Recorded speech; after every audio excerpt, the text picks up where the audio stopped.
Кийинки мисалыбыз 40 мына бурчага бурчу, бул жагы 3а градус экен. Бул жер 70, x бурчун табышыбыз керек экен.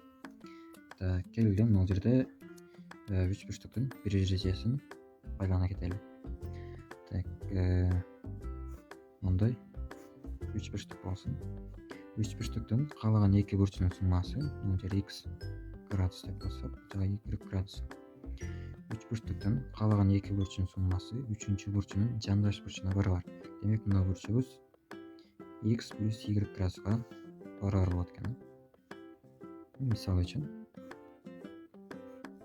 бул жер 30 градус, бул жагы 40 градус боло турган болсо, анда мына бурчубуз 30га коссок 70 градус болот экен. Ушул эрежени пайдаланып чыгарабыз.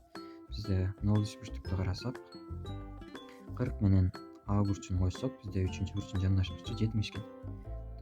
Демек 40ка а бурчун койсок 70 болуш керек экен. Демек бизде а 30га барабар экен. Демек мына бурчубуз 30 градус, бул жагы 33ке көбөйтсөк 90 градуска барабар экен. Эми мына бурчтукту карайбыз. Бул бурчубуз 30 градус, бул жер 70, x бурчун табыш керек. Үчөөнүн суммасы 180 болуш үчүн 90га 70 койсок 160, демек x бурчубуз 180 болуш үчүн 20 градус экен. Демек бизде x барабар 20 деген жооп чыгат экен.